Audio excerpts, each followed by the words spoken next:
Captain Jake Morrison stood on the bridge of the USS Defiance, watching the stars through the massive viewing screen. The ship was humanity's pride and joy, built with the best technology Earth had ever created. Its hull gleamed silver in the starlight, and powerful weapons lined its sides. Most important of all was the experimental faster-than-light drive that could take them anywhere in the galaxy. Jake had been captain for 3 years now. He was a tall man with brown hair and serious eyes. His crew trusted him completely. They had good reason to. Jake had never lost a battle or failed a mission. The Defiance was his ship, and he knew every bolt and wire on it. "Captain, we're approaching the outer colonies," said Lieutenant Pete Johnson from his station. Pete was the chief engineer, a short man with clever hands who could fix anything. "All systems are running perfectly." Jake nodded. They were on a routine patrol, checking on the human settlements that were scattered across this part of space. These colonies were far from Earth, and they needed protection. Pirates and raiders sometimes attacked them looking for easy targets. "Good work, Pete. Keep monitoring everything," Jake said. He walked over to the weapons station where Kelly Barnes was working. Kelly was one of the best gunners in the fleet. She had red hair and quick reflexes that had saved them many times. "How are our weapons, Kelly?" Jake asked. "All systems ready, Captain." "The new quantum cannons are charged and waiting," Kelly replied. She smiled as she spoke. The quantum weapons were still experimental, but they were incredibly powerful. They could punch through any armor that humans had ever seen. At the navigation station, Chris Murphy was plotting their course. Chris was young but smart, with an amazing ability to find the fastest routes through space. "Captain, we should reach Colony 7 in about 6 hours," he said. "Perfect. Beth, send a message to Colony 7. Tell them we're coming for our scheduled visit," Jake ordered. Beth Taylor nodded from the communications station. She was the best at her job, able to talk to anyone anywhere in the galaxy. Her fingers moved quickly over her controls as she sent the message. Everything was normal. Everything was peaceful. Jake should have known it wouldn't last. "Captain," Chris suddenly called out. "I'm detecting something strange on the sensors. There's some kind of anomaly about 2 light years from here." Jake hurried over to look at Chris's screen.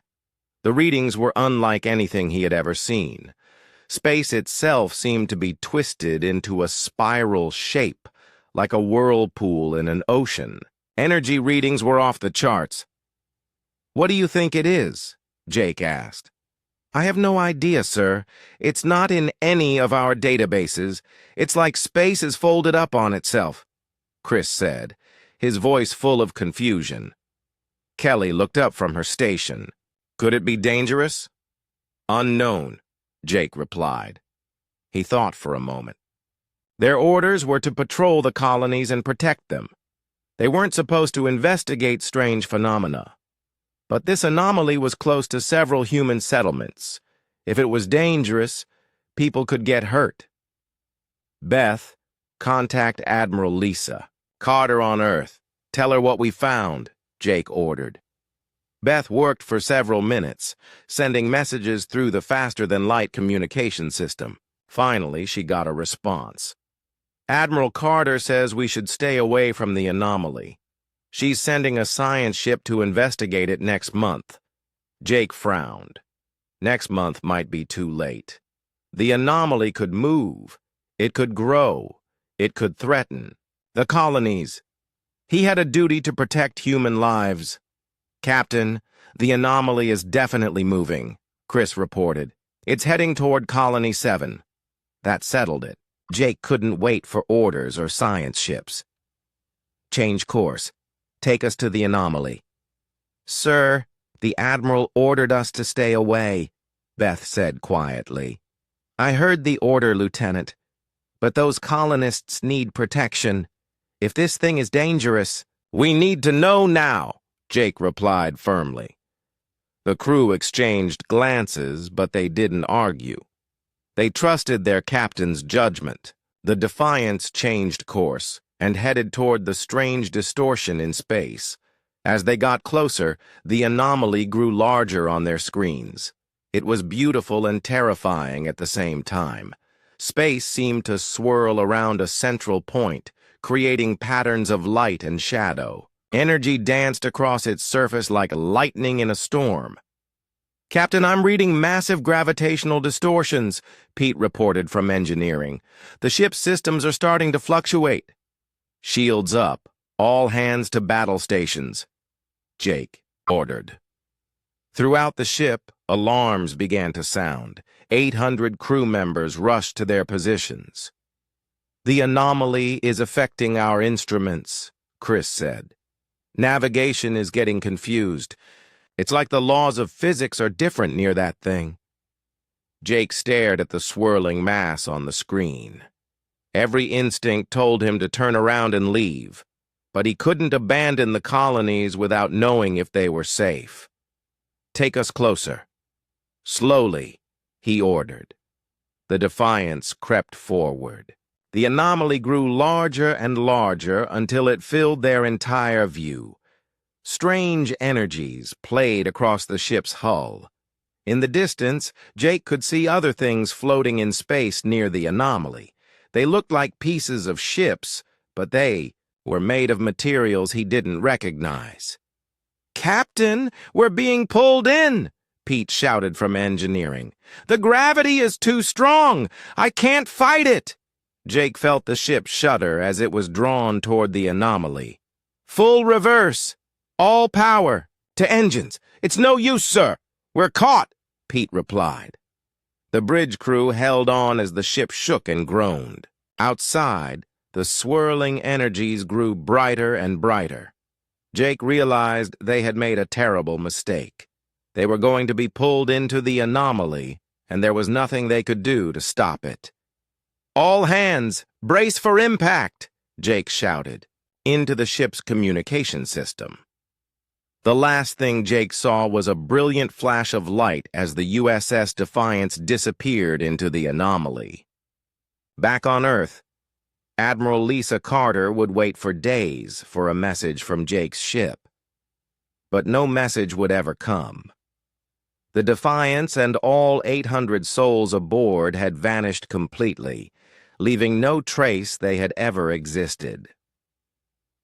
The greatest ship humanity had ever built was gone, lost somewhere in the vast darkness between the stars. 5 years had passed since the Defiance vanished. Admiral Lisa Carter stood in the war room deep beneath Earth's surface, staring at the holographic display that showed their desperate situation. Red dots marked enemy ships throughout the solar system. Blue dots showed human forces, and there were far too few of them. The Zephyrian Empire had arrived 3 months ago. Their ships were like nothing humanity had ever seen before. They were made of some kind of living crystal that sparkled in the starlight. Each ship was the size of a city, and they moved through space like graceful dancers. But their beauty hid a terrible purpose. "Report," Lisa said to General Sam Rodriguez, who stood beside her. Sam was a tough soldier with gray hair and scars on his face from a dozen battles. He had been fighting the aliens since they first appeared. "We've lost another colony ship," Sam said grimly. "The Proxima station is gone. That's 12 human settlements destroyed in the past week." Lisa closed her eyes. 12 settlements meant millions of people dead. The Zephyrians didn't take prisoners. They didn't negotiate. They simply destroyed everything human they found. "What about our defenses?" Lisa asked. "Our weapons can't penetrate their shields," Sam replied. "We've thrown everything we have at them. Nuclear missiles, plasma cannons, railguns, nothing works. Their energy shields just absorb our attacks." Across the room, Dr. Amy Phillips looked up from her workstation. Amy was a brilliant scientist with wild hair and thick glasses. She had been working day and night to find a way to fight the aliens. "I've been studying the wreckage from the Beijing battle," Amy said. "Their shield technology is centuries ahead of ours, maybe thousands of years. It's like they bend space itself to deflect our weapons." Lisa felt a chill run down her spine. Humanity had always believed they were the smartest species in the galaxy. They had built amazing ships and powerful weapons. But the Zephyrians made human technology look like stone knives and wooden clubs. "How many ships do we have left?" Lisa asked. Sam checked his tablet. 43 combat vessels in the entire fleet. The aliens have over 300 ships that we can detect. There might be more coming." The war room fell silent. Everyone knew the truth, but nobody wanted to say it out loud. Humanity was losing badly. They might have only days before the aliens reached Earth itself. "Ma'am, incoming transmission from Luna Base," called out Lieutenant Tony Williams from the communications station. Tony was young and nervous, but he was one of the few comm officers. "Still alive! Put it through," Lisa ordered. The holographic display changed to show Commander Janet Stone on Luna Base. Janet looked exhausted. Her uniform was dirty, and there were dark circles under her eyes. "Admiral, the aliens have broken through our outer defenses," Janet reported. "They're moving toward Earth. We estimate they'll reach the planet in 72 hours. Lisa felt her heart sink. Luna Base was humanity's last line of defense before Earth itself. If it had fallen, there was nothing left to stop the aliens. "How many enemy ships are heading for Earth?" Lisa asked. "At least 50 of their large vessels, plus hundreds of smaller ones," Janet replied. "Admiral, we need to evacuate the planet. This is our last chance." Lisa shook her head. "There's nowhere to run. They've destroyed all our colony ships. Earth is our only home." In the corner of the room, Dr. Amy Phillips continued working on her computer. She was trying to understand how the alien technology worked, but it was like trying to solve a puzzle with half the pieces missing. "Amy, do you have anything?" "Anything at all?" Lisa asked desperately. Amy looked up with tears in her eyes. "I'm sorry, Admiral. Their technology is just too advanced.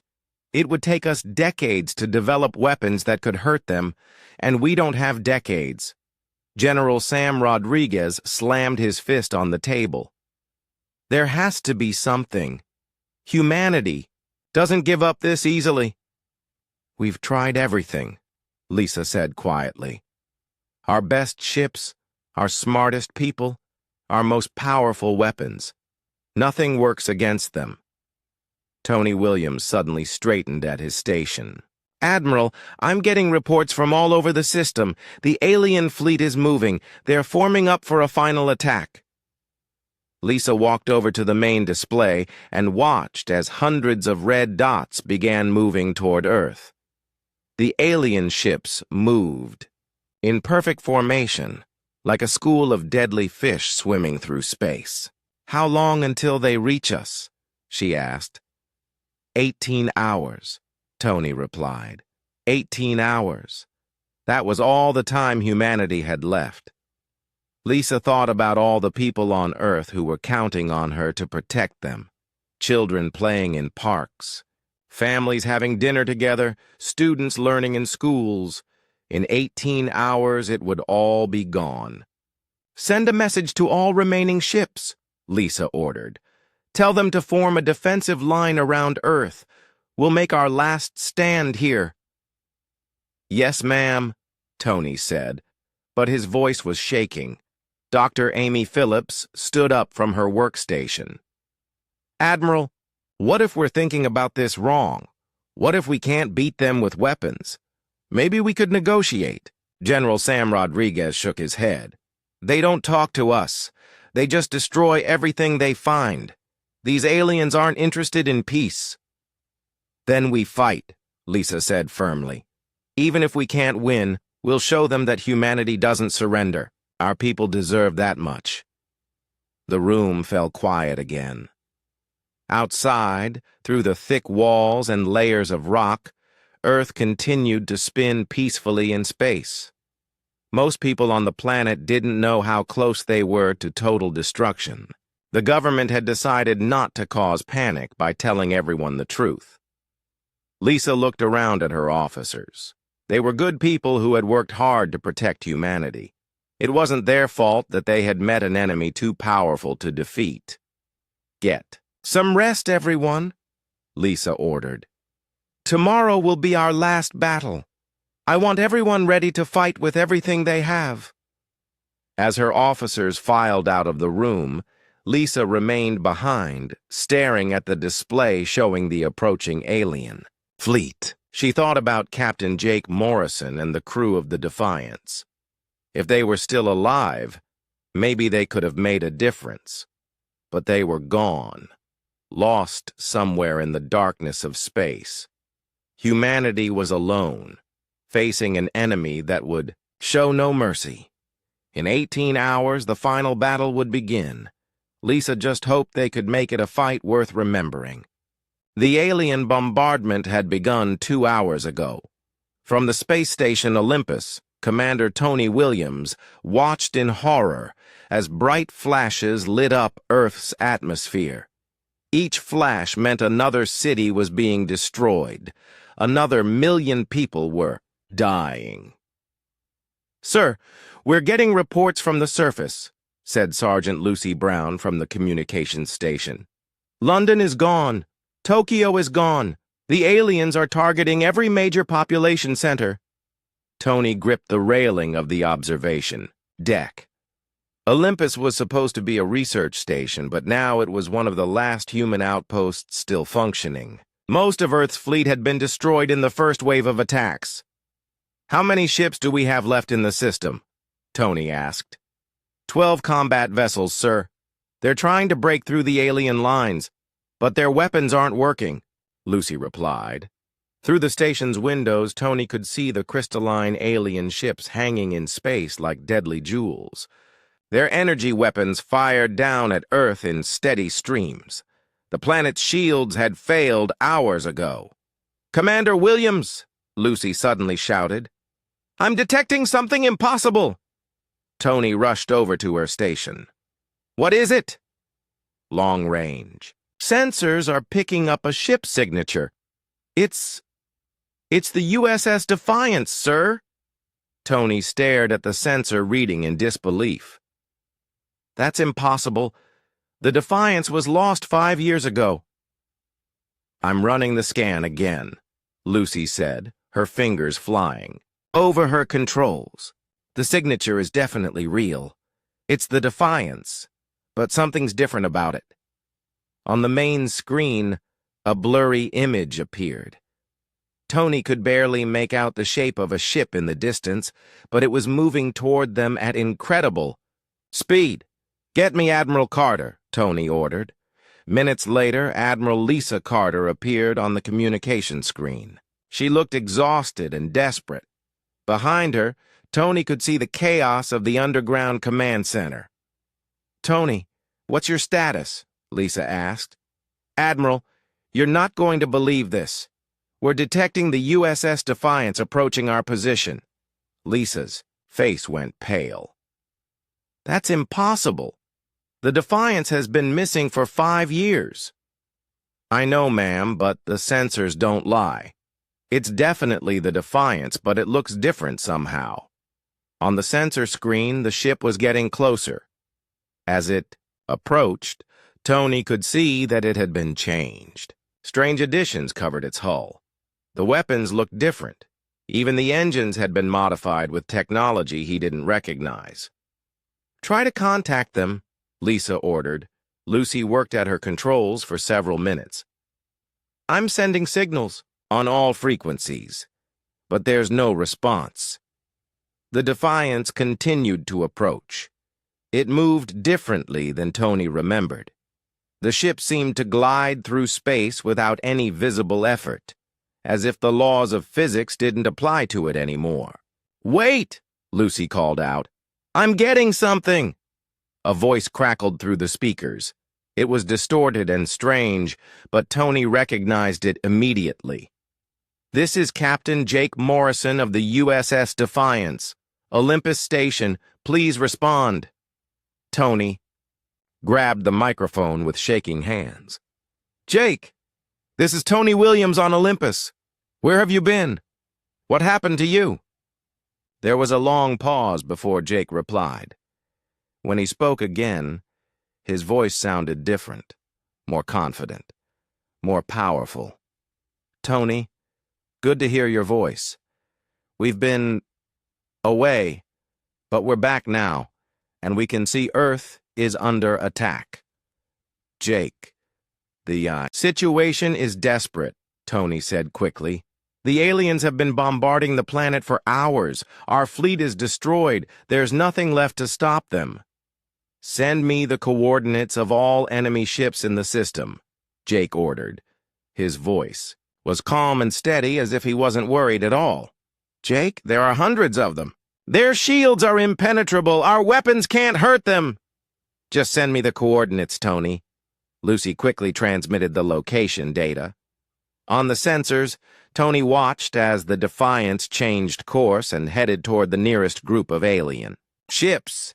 "Jake, what are you doing? You can't fight them alone," Tony shouted into the microphone. "Watch and learn, old friend." The Defiance approached the alien fleet. Tony expected to see the ship destroyed in seconds, just like every other human vessel that had tried to fight the invaders. Instead, something amazing happened. The Defiance simply vanished. "Where did it go?" Lucy asked, staring at her sensors. The answer came moments later. The Defiance reappeared directly behind one of the largest alien ships. Brilliant beams of energy shot out from the human vessel, and to Tony's amazement, they cut right through the alien shields. The crystalline ship exploded in a flash of light. "Impossible," Tony whispered. The Defiance vanished again and reappeared next to another alien ship. More energy beams fired out, and another enemy vessel was destroyed. The human ship moved like a ghost, appearing and disappearing at will. "Admiral Carter, are you seeing this?" Tony called out. "I'm watching the sensor feeds," Lisa replied, her voice full of wonder. "How is this possible? What happened to that ship?" The battle continued for 10 minutes. The Defiance destroyed 12 alien vessels without taking a single hit. The remaining enemy ships in that group retreated, something Tony had never seen aliens do before. "Tony, this is Jake. We need to talk. Can you arrange a meeting with Admiral Carter?" Tony looked at the communication screen where Lisa was still, connected. Her eyes were wide with disbelief. "Jake, Admiral Carter is here now. We need to know what happened to you and your crew." "It's a long story," Jake replied, "and we don't have much time. The main alien fleet is still approaching Earth. We need to prepare for the real battle." "Jake, how did you do that? How did you destroy their ships?" Lisa asked. "We had help, Admiral. We've learned things during our time away, things that can save humanity." Tony stared at the sensor display showing the Defiance. The ship looked the same but different at the same time. Whatever had happened to Jake and his crew, they had come back with incredible new abilities. "Admiral, request permission to dock with the Defiance," Tony said. "Permission granted," Lisa replied immediately. "We need answers, and we need them fast."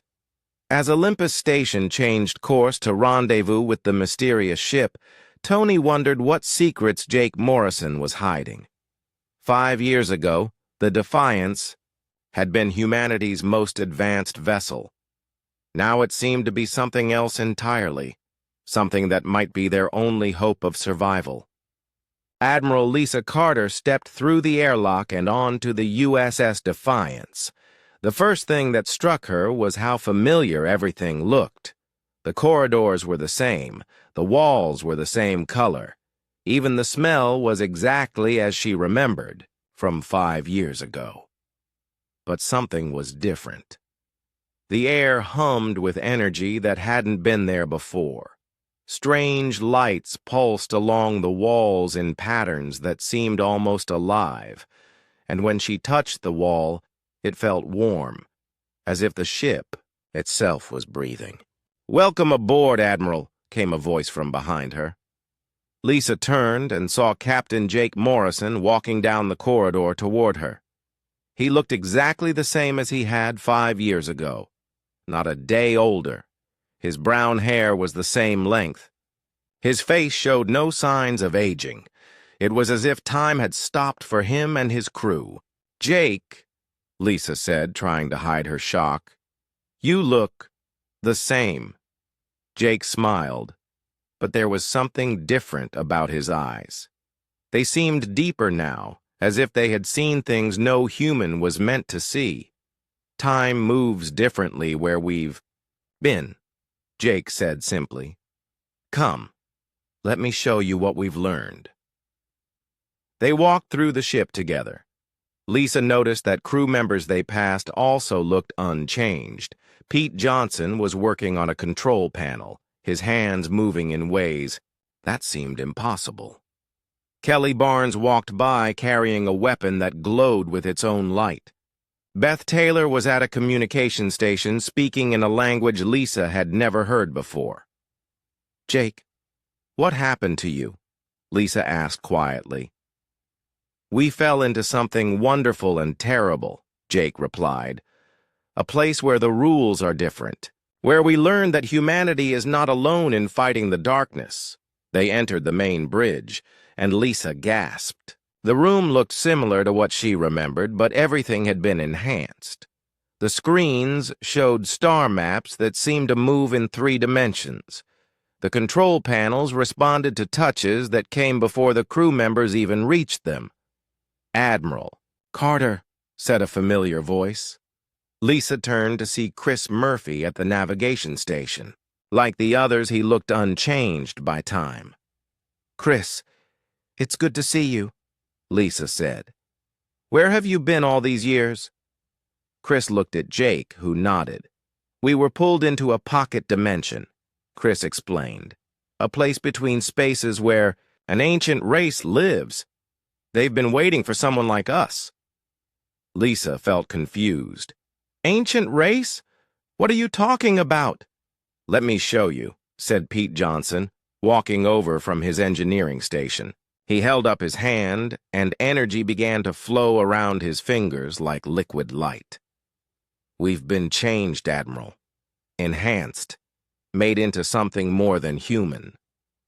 Lisa stepped back in alarm. "What have you done to yourselves?" "We haven't lost our humanity," Jake said gently. "We've just gained new abilities, new knowledge. The beings who helped us are called the Architects. They've been fighting the Zephyrians for millions of years.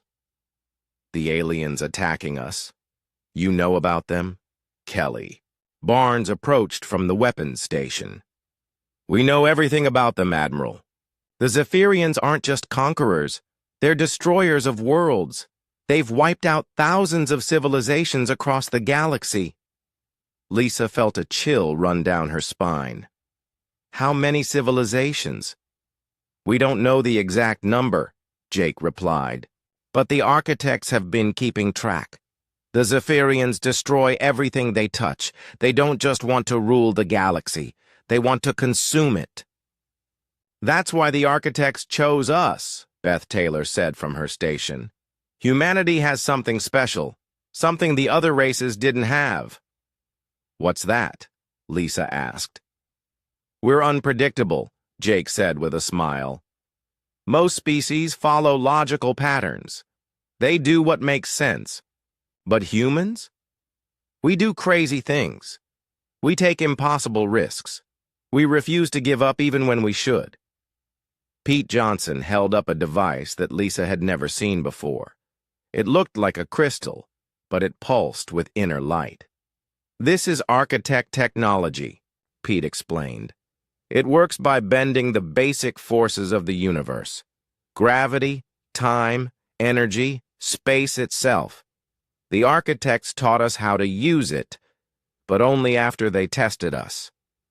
What kind of test? Lisa asked. They put us through simulations, Kelly said. Battles where we had to make impossible choices. Situations where we could win by destroying our enemies completely, or lose by showing mercy. And, Lisa prompted. We chose mercy every time, Jake said proudly, even when it meant we would die. That's what convinced the architects that humanity was worth saving. Lisa looked around the bridge at these people she had known for years.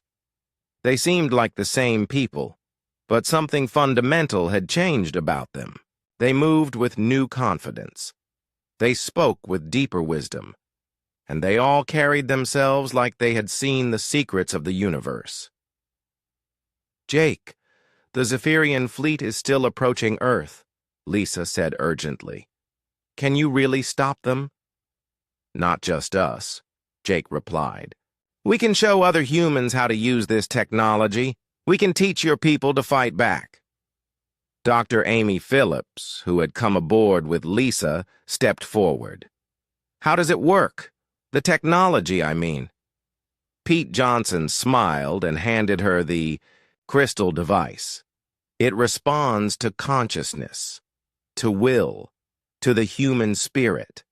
The architects say most races lose their spark as they advance technologically, but humans keep burning bright no matter how far we progress. Amy examined the crystal with wonder. It's incredible. The energy patterns are unlike anything in our science. Science is just the beginning, Beth Taylor said. This technology works on levels we're only starting to understand. Consciousness, emotion, determination, these things matter as much as physics. The architects spent eons developing this technology, Chris Murphy added, but they needed someone with the right spirit to use it, someone who wouldn't give up. Lisa felt overwhelmed.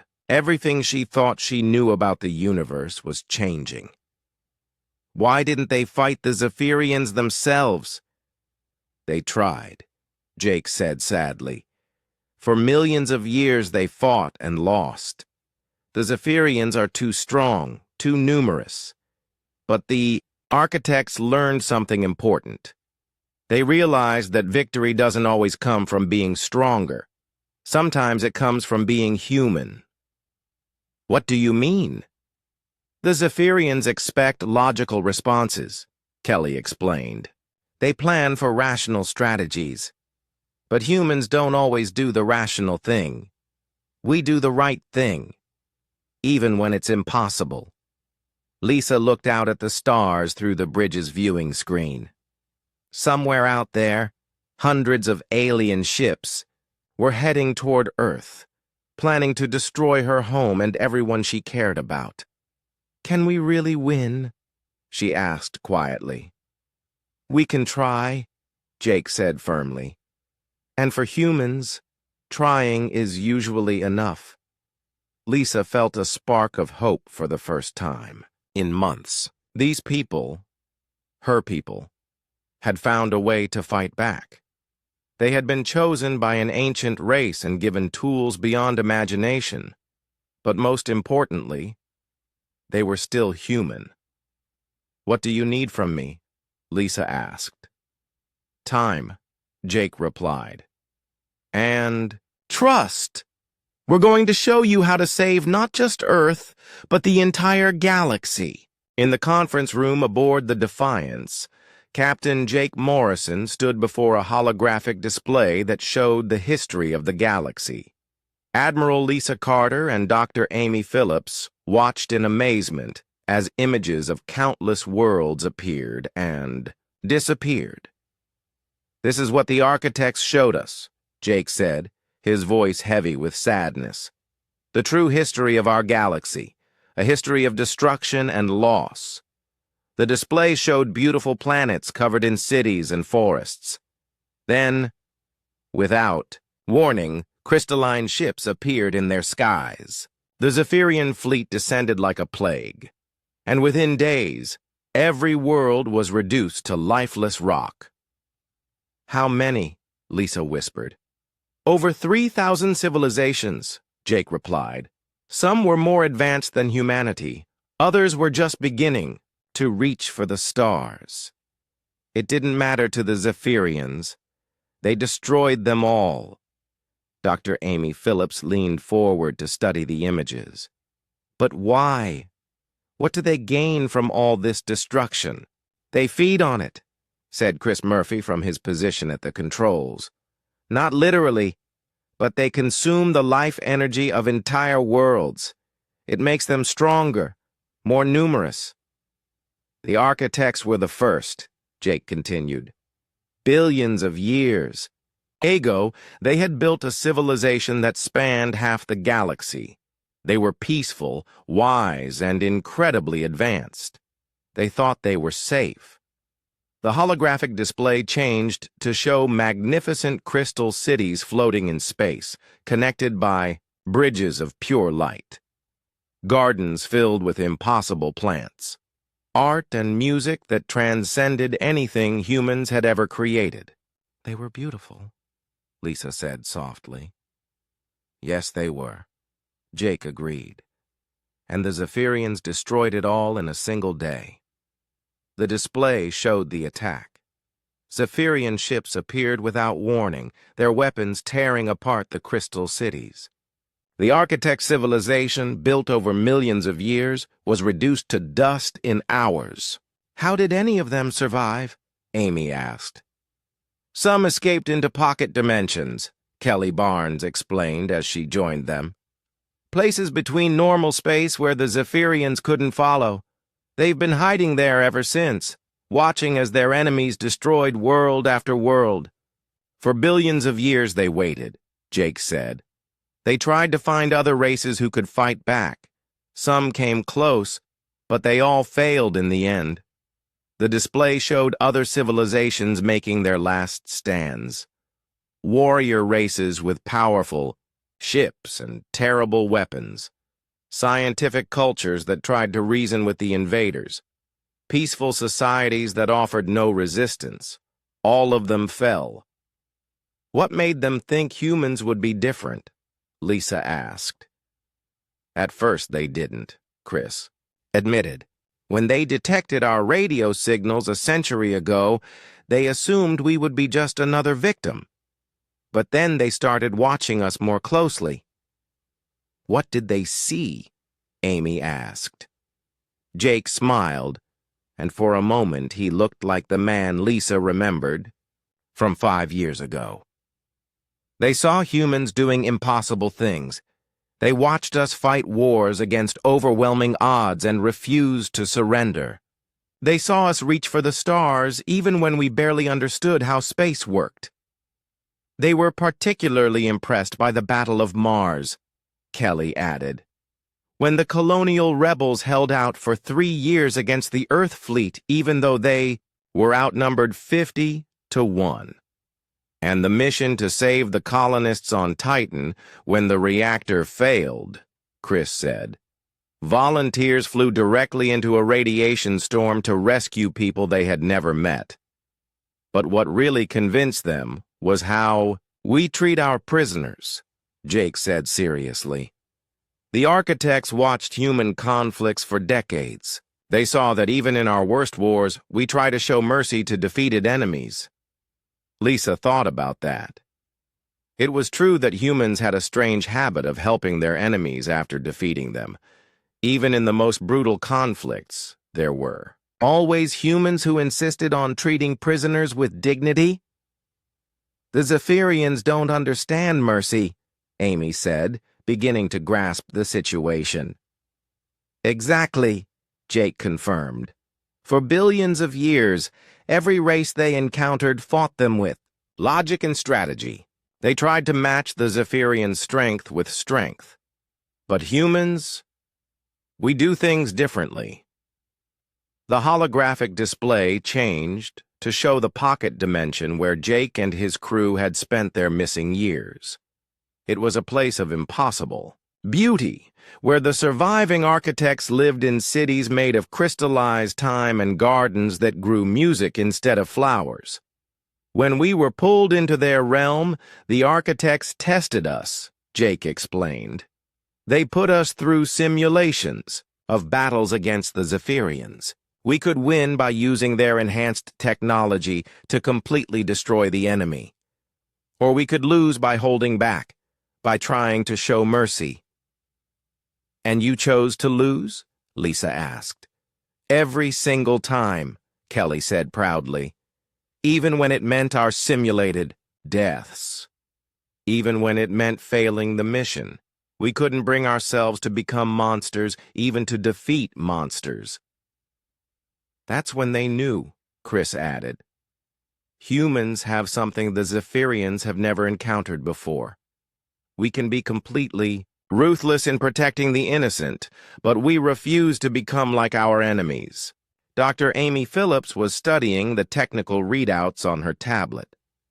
The architect technology, it's not just advanced science, it's something else.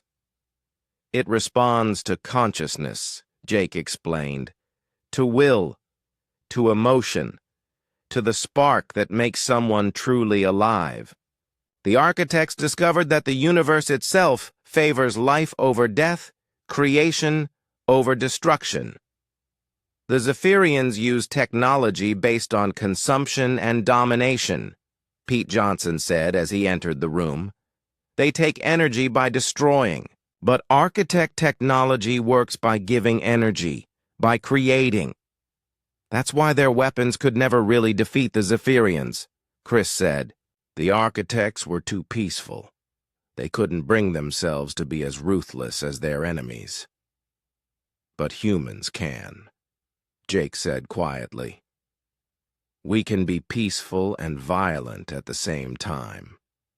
We can show mercy to the innocent and no mercy to those who threaten them. Lisa felt a chill as she understood what Jake was saying. You're talking about becoming weapons. We're talking about becoming protectors, Jake corrected. The architects have given us tools more powerful than anything the Zephyrians possess, but tools are only as good as the hands that wield them. And human hands, Kelly said with a fierce smile, know how to fight for what's right.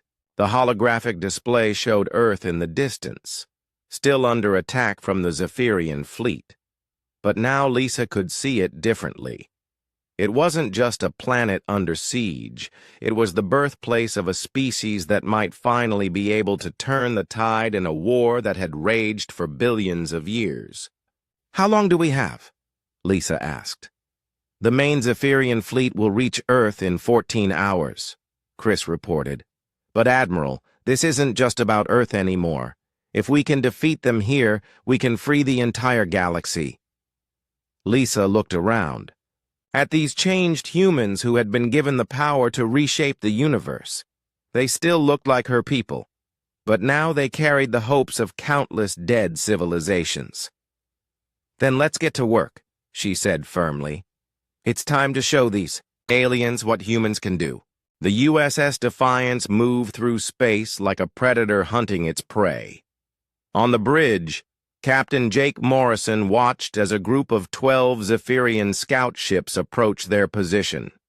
These aliens had come to investigate the destruction of their advance force, and they were about to learn why that had been a mistake. All stations report ready, Kelly Barnes announced from the weapons station.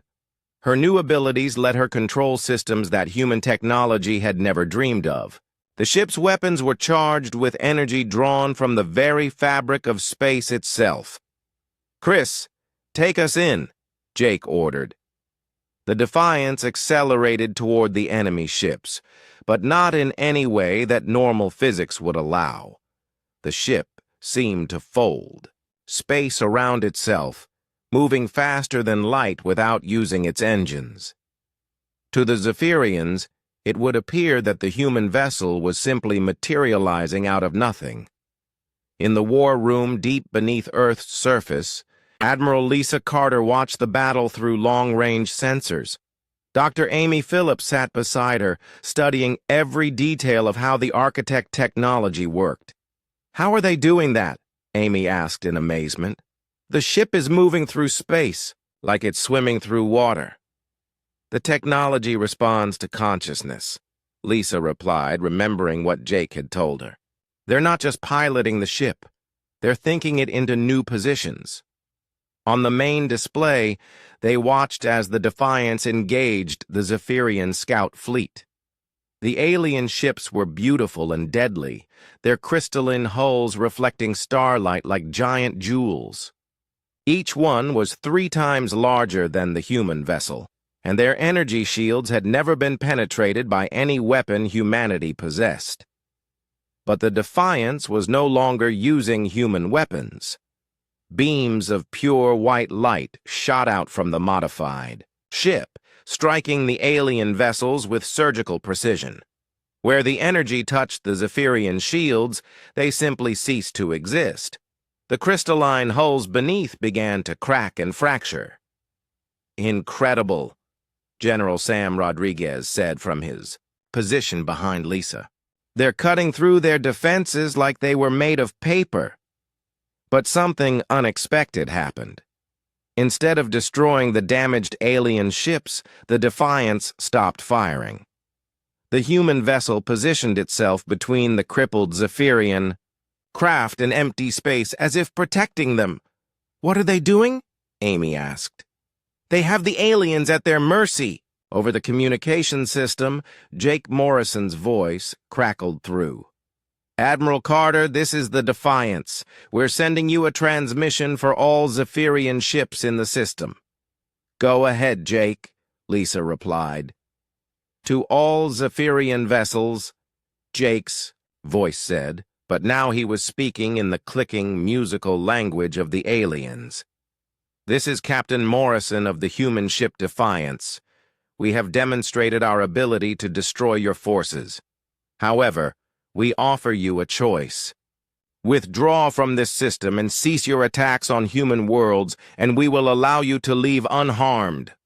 Lisa stared at the communication display in shock. "Jake, what are you doing? This is our chance to eliminate them." "Admiral, trust me," Jake replied. "The architects taught us something important. How we win matters as much as whether we win." On the sensor display, the Zephyrian ships had stopped moving. For long minutes, there was no response to Jake's offer. Then, slowly, the alien vessels began to power up their weapons again. "They're going to attack," Sam said grimly. "Jake, get out of there," Lisa ordered. "They're not going to surrender." But the Defiance didn't move. Instead, Jake's voice came over the communication system again, this time speaking to his own crew. "Remember what we learned," he said calmly. "We fight to protect, not to destroy. We show them what humans really are." The Zephyrian ships opened fire with everything they had. Streams of energy that could melt mountains struck the Defiance from all directions. But something impossible happened. The human ship absorbed the attacks like a sponge soaking up water. The energy that should have destroyed it instead seemed to make it stronger. "How is that possible?" Amy whispered. "Architect technology doesn't just use energy," Lisa said, beginning to understand. "It transforms it. They're turning the alien weapons against themselves." The Defiance began to glow with absorbed energy. Then, in a display that defied everything humans understood about space combat, it released that energy back at the Zephyrian ships. But instead of destructive beams, the energy formed into something like a net, wrapping around the alien vessels and holding them in place. "Zephyrian ships," Jake's voice said over the communication system. "You are now our prisoners. Your weapons are disabled, but your life support systems are intact. We offer you medical assistance if any of your crew are injured. Through the sensors, Lisa watched as small shuttles launched from the Defiance and approached the captured alien ships. The humans were actually trying to help their enemies. "This is insane," Sam muttered. "They should be destroying those ships while they have the chance." "No," Lisa said slowly. "Jake knows what he's doing. The architects didn't just give them new weapons. They taught them a new way to fight. Over the next hour, the human shuttles delivered medical supplies and emergency repair equipment to the damaged Zephyrian vessels.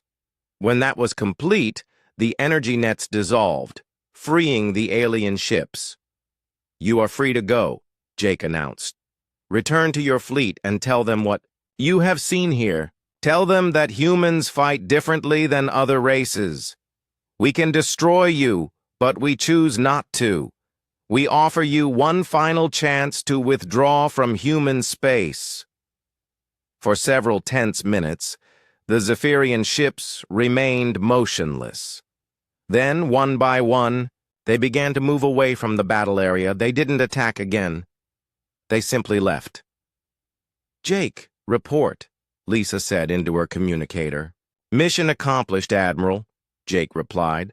"The scout force has been neutralized without loss of life on either side." "But why let them go? They'll just report back to their fleet." "That's exactly what we want them to do," Jake said. "The architects taught us that some victories can only be won through mercy. The Zephyrians have spent millions of years fighting races that tried to match their brutality. They don't know how to respond to an enemy that shows compassion." Dr. Amy Phillips looked up from her analysis. "The psychological impact could be enormous. They've never encountered an enemy that could destroy them, but chose not to." "It's more than that," Jake's voice continued. "According to the architects, the Zephyrians became destroyers because they believe the universe is fundamentally hostile. Every race they've met has tried to eliminate them, but if they encounter a species that shows mercy, it might change how they see the universe itself." Lisa finished, beginning to understand. "Exactly. We're not just fighting a war, Admiral. We're trying to heal a wound that's been festering in the galaxy for billions of years." Lisa looked at the sensor display showing the retreating Zephyrian ships. In a few hours, those vessels would reach the main alien fleet and report what they had seen. They would tell their leaders about humans who could have destroyed them, but instead offered help. "Jake, do you really think this will work?" Lisa asked. "I don't know," Jake admitted. "But the architects say that sometimes the impossible becomes possible when someone finally does the right thing. We're about to find out if they're correct." As the Defiance prepared to return to Earth, Lisa felt a strange mixture of hope and fear. Humanity was about to face its greatest test, but they were no longer facing it alone. They had allies who had waited billions of years for someone brave enough to choose mercy over vengeance. The real battle was still to come. The main Zephyrian fleet arrived at Earth like a storm of crystal and fire. From the bridge of the USS Defiance, Captain Jake Morrison watched as 300 alien ships took position around the planet. Each vessel was massive, some as large as cities, their hulls gleaming with deadly beauty. "Admiral Carter, this is it," Jake said into his communicator. "The entire Zephyrian armada is here. Jake, our remaining ships are in position," Admiral Lisa Carter replied from the underground command center. 43 vessels against 300. Those aren't good odds, even with your new abilities." "We're not fighting them alone," Jake said calmly. "Dr. Phillips, are the other ships ready?" "Ready as they'll ever be," Amy's voice came through the communication system. She had spent the past 8 hours installing architect technology crystals on every human ship still capable. of fighting.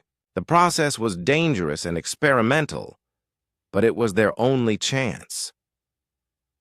Throughout the solar system, human vessels began to glow with the same white energy that surrounded the Defiance. The technology was crude compared to what Jake's crew could do, but it was enough to level the playing field. "All ships, this is Admiral Carter," Lisa announced over the fleet communication system. "Today we fight not just for Earth, but for every innocent life in the galaxy. The aliens expect us to respond with hatred and violence. Instead, we will show them the true strength of humanity." On Earth's surface, General Sam Rodriguez coordinated the planetary defenses, massive energy cannons that had been hastily equipped with architect crystals powered up across the globe. For the first time in months, humans had weapons that could actually hurt the invaders. "All units, hold your fire until my command," Sam ordered. "Let them make the first move." The Zephyrian fleet moved into attack formation, their ships positioned, themselves above every major city on Earth, preparing to complete the destruction they had started. But something had changed since their scout ships had returned. There was hesitation in their movements, uncertainty in their formations. "Jake, I'm reading massive energy buildup from the alien fleet," Chris Murphy reported from the navigation station. "They're preparing to fire everything they have." "Let them," Jake replied. "Kelly, are our shields ready?" "All systems standing." "Bye," Kelly Barnes confirmed. The Defiance's new defensive systems were unlike anything humanity had ever built. Instead of trying to block incoming energy, they would redirect it back at the attackers. The Zephyrian fleet opened fire. Thousands of energy beams lanced down toward Earth, each one capable of destroying a mountain. The planet's new shields flared to life, absorbing the massive attack and converting it into protective energy that surrounded the world like a glowing cocoon. "Impossible," came a transmission from the lead Zephyrian vessel. The alien commander was speaking in its own language, but the architect technology automatically translated it. "Their defenses are using our own power against us." "Now," Jake ordered. The human fleet struck back, but not in the way the aliens expected. Instead of trying to destroy the Zephyrian ships, the humans used their enhanced weapons to disable them. Energy nets wrapped around alien vessels, holding them in place. Targeted beams cut through their weapon systems without damaging life support. "What are they doing?" the alien commander transmitted to its fleet. "Why aren't they destroying us?" From Earth's surface, General Sam Rodriguez coordinated the ground-based attacks. "All batteries, target their weapons only. Disable, don't destroy. Remember, we're trying to save lives, not take them." The battle raged for hours. Human ships darted between the massive alien vessels like minnows swimming around whales. The Defiance led the attack, its crew working in perfect harmony with technology that responded to their thoughts and emotions. "Jake, we've disabled 60% of their fleet," Chris reported. "But we're starting to take casualties. The Brisbane and the Wellington are both heavily damaged." "Bring them back to Earth," Jake ordered. "We can protect them behind the planetary shields." But the Zephyrian commander was adapting to human tactics. The alien fleet regrouped and began focusing their fire on individual human ships, trying to overwhelm their defenses through sheer numbers. "They're learning," Kelly observed. "We can't keep this up forever." "We don't have to," Jake replied. "Chris, open a channel to the Zephyrian flagship." "Channel open, sir." Jake took a deep breath and began speaking in the alien's own language. "Zephyrian Commander, this is Captain Morrison of the human fleet. We have shown you that we can defend ourselves. We have also shown you that we choose not to destroy you. I offer you one final chance to withdraw." The alien commander's response was immediate and filled with rage. "Humans! You fight like no species we have ever encountered, but you are still weak. You show mercy to your enemies. This weakness will be your destruction." "No," Jake replied calmly. "This strength will be your salvation." Jake nodded to Kelly, who pressed a series of controls. Around the solar system, every ship equipped with architect technology began to glow brighter. The energy built and built until it seemed like the stars themselves were shining from within the human vessels. "What you call weakness, we call humanity," Jake continued. "We could destroy your entire fleet right now. Our technology is more advanced than yours. But we won't, because destroying you won't solve anything. It will just create more hatred, more war, more death." The Zephyrian commander's ship was surrounded by disabled vessels from its own fleet. For the first time in millions of years, a Zephyrian force had been completely defeated without being destroyed. "You have a choice," Jake said. "You can continue this war that has already lasted too long and cost too much. Or you can accept that there might be another way."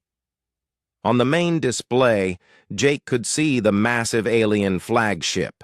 It was a beautiful ship, covered in crystalline growths that caught and reflected light in amazing patterns. But underneath that beauty was technology designed for only one purpose: destruction.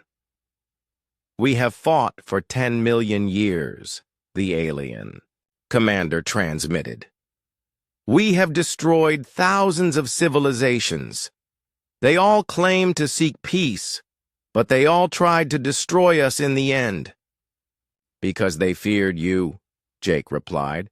"But we don't fear you anymore. We understand you. You became destroyers because you believed the universe was your enemy. But what if you're wrong? What if there's room in the galaxy for both of us?" For long minutes, there was silence. The entire Zephyrian fleet hung motionless in space, their weapons powered down, their crews apparently in heated discussion. Finally, the alien commander spoke again. "You could have destroyed us. Why didn't you?" "Because destroying you wouldn't make us safer," Jake answered. "It would just make us more like the enemies you've been fighting all these years. We want to break the cycle, not continue it." Dr. Amy Phillips' voice came over the communication system from Earth. "Jake, I'm detecting massive energy signatures from the Zephyrian ships, but they're not weapons. It's something else." On the sensors, the alien fleet began to change. The crystalline growths on their hulls started to shift and rearrange themselves. Weapon systems were retracting. Shield generators were powering down. "What are they doing?" Lisa asked from the command center. "They're changing," Jake said with wonder. "The architects said this might happen. The Zephyrians are remembering what they were before they became destroyers." The alien commander transmitted one final message. "Humans of Earth, you have shown us something we thought was lost. Forever. Hope. We will withdraw from your space, but this is not over. There are other Zephyrian fleets, other commanders who may not be as flexible as we are." "Then we'll face them when they come," Jake replied, "and we'll offer them the same choice we offered you." As the Zephyrian fleet began to move away from Earth, Jake felt a deep sense of satisfaction. They had won, but more importantly, they had won the right way. They had shown that humans could be strong without being cruel, victorious without being vindictive. The real test of humanity had not been whether they could fight. It had been whether they could choose mercy when mercy seemed impossible. And they had passed.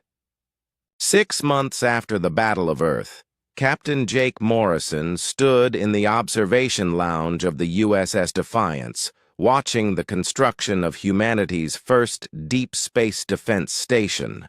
The massive structure floated in the space between Earth and Mars, its hull gleaming with the same crystal technology that had saved their world. "It's beautiful," said Kelly Barnes, joining him at the viewing window. "Hard to believe we're building these things now." "The architects would be proud," Jake replied. "We're not just defending ourselves anymore. We're becoming protectors." Through the transparent aluminum window, they could see dozens of human ships moving around the station. Each vessel had been enhanced with architect technology, their crews trained in the new ways of fighting. But more importantly, they had been taught the new ways of peace. Admiral Lisa Carter entered the lounge, carrying a data pad with the latest reports from across the galaxy. "Jake, we just received a transmission from the Proxima sector. Another Zephyrian fleet is approaching human space." "How many ships?" Jake asked. "About 200.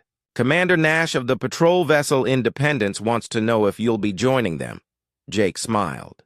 "Tell Commander Nash that we're on our way, but remind him of the rules of engagement. Disable, don't destroy. Offer mercy before violence. Show them what humans are really capable of," Lisa recited. "I know, Jake. The entire fleet knows." It had taken months to retrain the human military. Soldiers and officers who had spent their careers learning how to destroy enemies now had to learn how to save them. Some had struggled with the concept. Others had embraced it immediately.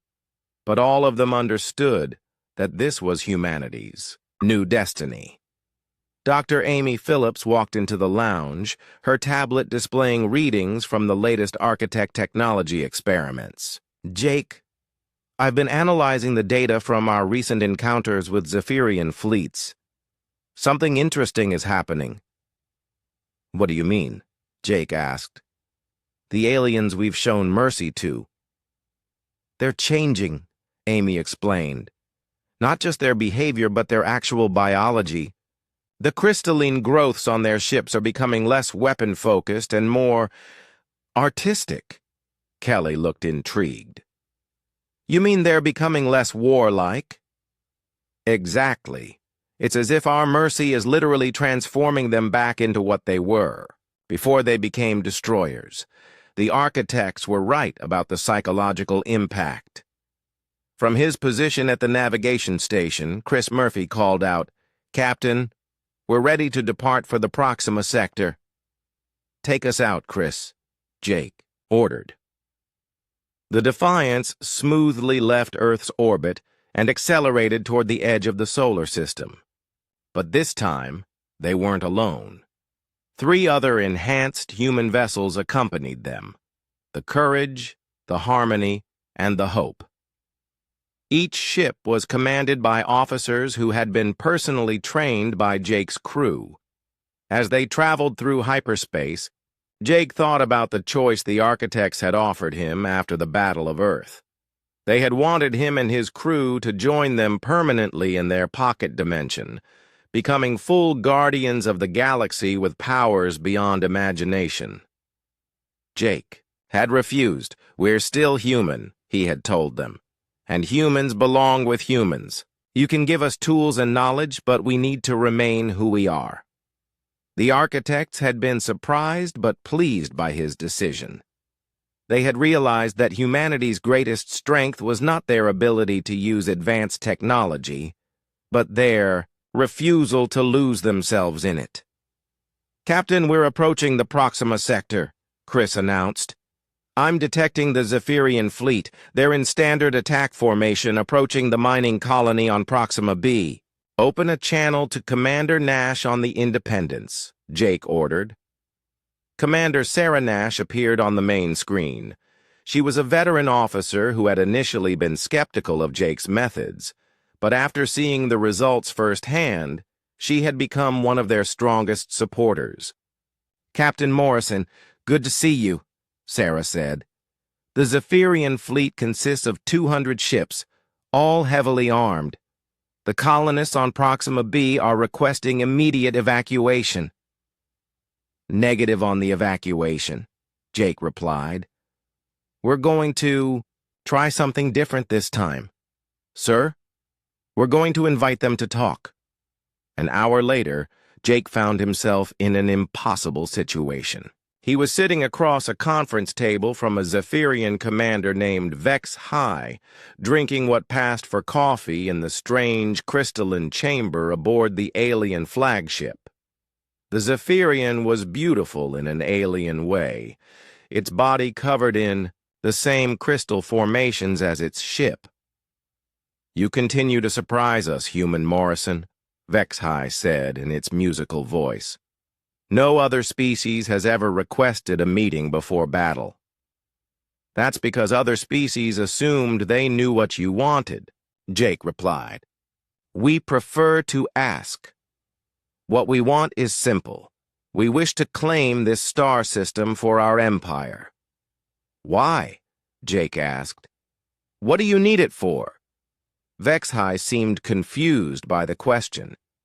We conquer. It is what we do. But why do you conquer? What does it give you? For long minutes, the alien commander didn't answer. Finally, it spoke slowly, as if the words were difficult. We no longer remember. It has been so long since we did anything else. Jake leaned forward. Vex High, what if I told you there was another way? What if instead of taking this system you could share it? Share? With the humans? The mining colony on Proxima B extracts rare metals, but they only use a small portion of the planet. There's room for both our species, if you're willing to try something new. Vex High stood up and walked to the chamber's window, looking out at the human fleet. You could destroy us, it said quietly. Your ships have the power. We have seen. What happened to Fleet Commander Mordek's forces at Earth? Yes, we could, Jake agreed. But what would that accomplish? It would just force other Zephyrian fleets to come here for revenge. The cycle would continue. And if we share this system, what then? Then we learn from each other. Your people have knowledge of crystal technology that could help us build better ships. Our people have knowledge of energy manipulation that could help you develop new abilities. Vex High turned back to face Jake. You speak of cooperation between species. This has never been done. Then we'll be the first, Jake said with a smile. Someone has to start somewhere. 3 days later, Jake stood on the surface of Proxima B, watching as human and Zephyrian workers collaborated on building a joint research facility. The aliens moved with grace and precision, their crystal bodies perfectly suited for the delicate work. The humans provided creativity and intuition, finding solutions that pure logic couldn't reach. It's working, Admiral Carter said, joining him on the observation platform. The Zephyrians are actually working alongside our people. The architects. We're right, Jake replied. Most conflicts happen because people stop seeing their enemies as individuals. Once you start talking to someone, it's harder to hate them. Jake, I've been thinking about your future, Lisa said. The fleet needs leadership. People like you who understand both the old ways and the new ones. What are you suggesting? Promotion. Admiral Morrison has a nice ring to it, don't you think? Jake considered the offer. Part of him was tempted. Leading the entire human fleet would give him the power to spread their new philosophy across the galaxy. But he looked out at the Defiance, sitting in the spaceport like a faithful guardian. Thank you, Admiral, but I'll stay where I am. The Defiance is my ship, and my crew is my family. We work best when we're out here on the frontier, showing people what's possible. Lisa smiled. I thought you might say that. In that case, I have new orders for you. Orders. The architects have detected 3 more Zephyrian fleets moving toward human space. But these ones are different. They're refugees, fleeing from something even worse than they are.